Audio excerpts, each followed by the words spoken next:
ओंकारेश्वर में महिला मोर्चा का सेल्फी विद हितग्राही सम्मेलन संपन्न हुआ। ओंकारेश्वर में सेल्फी विद हितग्राही सम्मेलन महिला मोर्चा का संपन्न हुआ, जिसमें खंडवा जिले से 1 करोड़ हितग्राही के साथ सेल्फी अपलोड का लक्ष्य लिया गया है। भाजपा महिला मोर्चा राष्ट्रीय प्रवास कार्यक्रम के अंतर्गत मामदाता विधानसभा में स्व सहायता समूह, आंगनबाड़ी, आशा, उषा बहन परिचय सम्मेलन कार्यक्रम के तहत ओंकारेश्वर में गोवा प्रदेश की महिला मोर्चा प्रदेश उपाध्यक्ष डॉक्टर स्नेहा भागवत पधारी। ओंकारेश्वर आगमन पर स्वर्गीय लोकेंद्र सिंह तोमर की धर्मपत्नी कृपाल सिंह तोमर, महिला मोर्चा जिला अध्यक्ष इंदु दुबे, नगर परिषद अध्यक्ष मनीषा परिहार, नगर अध्यक्ष स्वाति दीक्षित और मीडिया प्रभारी ममता दुबे सहित पदाधिकारियों ने प्रदेश अध्यक्ष का स्वागत किया।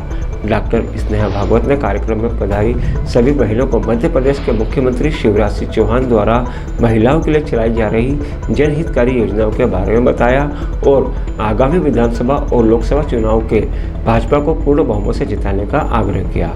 स्नेहा भागवत ने कार्यक्रम के बाद ज्योतिर्लिंग ओंकारेश्वर मंदिर पहुंचकर शयन आरती में भाग लिया और बाबा की पूजा अर्चना कर विश्व शांति और कल्याण की प्रार्थना की। प्रवास जो सारी महिला मोर्चा का टीम पूरे मध्य प्रदेश में 57 जिलों में चालू है। कल और आज 2 दिन का।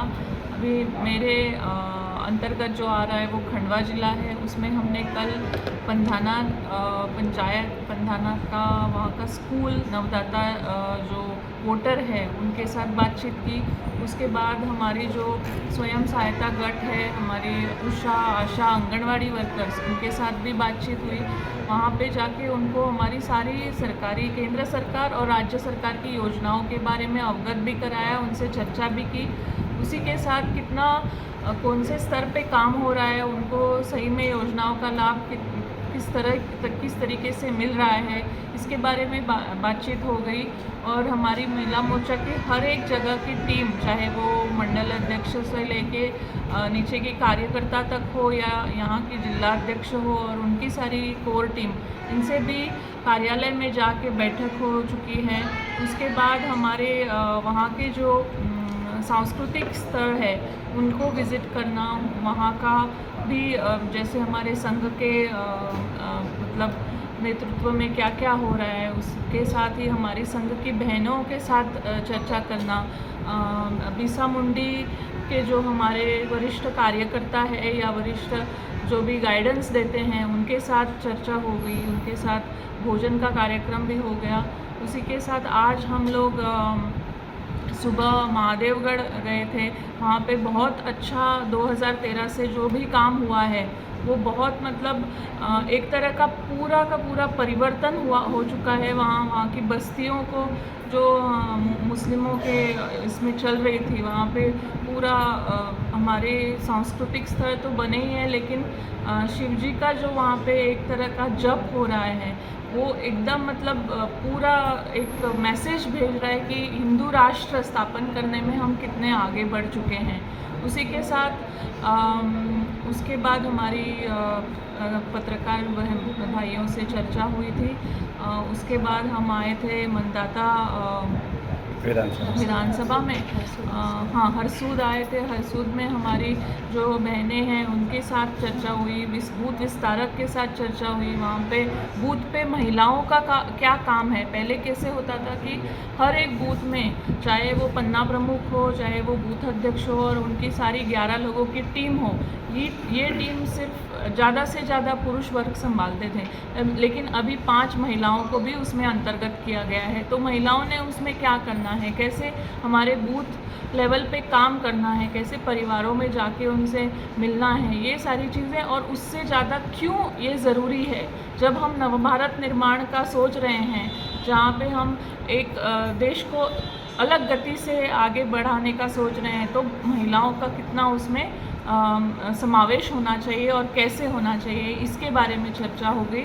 उसके बाद हम मंदाता विधानसभा में आ गए और वहाँ पे हमारे जो महिलाएं हैं, स्वयं सहायक गट है, उनके साथ चर्चा हुई। यहाँ की जो केंद्र सरकार की सारी योजना जो महिलाओं को मिल रही हैं, और जो समझो कई योजनाओं के बारे में उनको मालूम नहीं है या उन तक पहुंची नहीं है, उसके बारे में भी उनको अवगत कराया। अभी हमारा कमल मित्र प्रोग्राम का बहुत बड़े तरीके से पूर्ण देश में कार्यक्रम चल रहा है।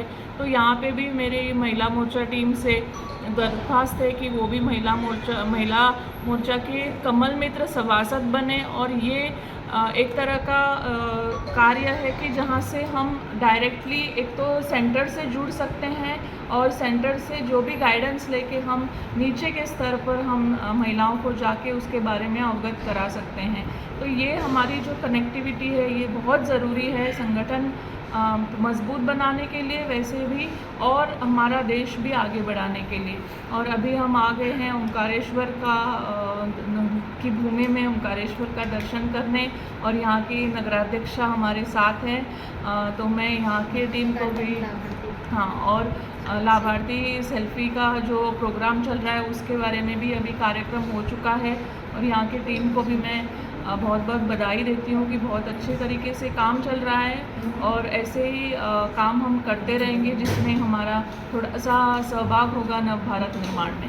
आगामी विधानसभा चुनाव में मातृशक्ति को कितना नेतृत्व मिलेगा प्रदेश में? आप देख रहे हैं कि 2014 से वैसे भी जो लीडरशिप है वो महिलाओं के लिए बहुत उसके अंतर्गत मतलब उसमें लिया गया है। चाहे वो मंत्री हो, चाहे वो पंचायत लेवल की हो, ZP लेवल की, सब में महिलाओं का उतना ही समावेश है। एक तो रिजर्वेशन की बात हो गई, लेकिन रिजर्वेशन के आगे जाके भी महिलाएं कार्य भी कर रही है और उनको वैसे ही उनको प्लेटफॉर्म दिया भी जा रहा है। तो डेफिनेटली हमारी जो विधानसभा के इलेक्शंस है महिलाओं को निश्चित तरीके से और निश्चित रूप से समावेश किया जाएगा महिलाओं का, और उनको डेफिनेटली जो भी सक्षम और सक्रिय है उनका विचार किया जाएगा। महिला मोर्चा के माध्यम से मानदाता विधानसभा क्षेत्र में इस बार महिलाओं को मौका दिए जाने की मांग उठ रही है, क्या आप समर्थन हैं? इसमें कैसे ये सारा केंद्र सरकार और केंद्र की हमारी जो भाजपा की कोर टीम है ये उसमें निश्चित ही करती है। जब यहाँ से जो भी सक्रिय है उनके जो नाम चुने जाते हैं, उसके नाम चुने जाने के बाद जो भी डिसीजन है वो केंद्र भाजपा की केंद्र कोर टीम है उसमें वो डिसीजन किया जाता है। तो ये हम या कोई भी ऐसे उसके बारे में बात भी नहीं कर सकते, और उसके बारे में निश्चित रूप से क्या होगा ये नहीं बता सकते। पूरे प्रदेश में खंडवा जिला मातृशक्ति सबसे अव्वल है और सरकार की जन कल्याणकारी योजनाओं को बहुत दावा से उठाया है, तो क्या आप अनुशंसा करेंगी? डेफिनेटली महिला मोर्चा की जो टीम है, या मातृशक्ति हो, नारी शक्ति हो, ये जो सारे मतलब तरीके के काम है ये खंडवा जिला में ही नहीं है, पूरे प्रदेश में और पूरे देश में हो रहे हैं। तो जहाँ जहाँ भी अच्छे तरीके से काम हो रहा है, जो भी महिला सक्रिय है उनको डेफिनेटली मतलब आगे बढ़ाने का काम हमारी भाजपा पार्टी कर रही है। आपका परिचय? मैं डॉक्टर स्नेहा भागवत गोवा प्रदेश की उपाध्यक्ष हूँ महिला मोर्चा में, और राज्य कार्यकारिणी की सदस्य हूँ। ओंकारेश्वर से ललित दुबे की रिपोर्ट।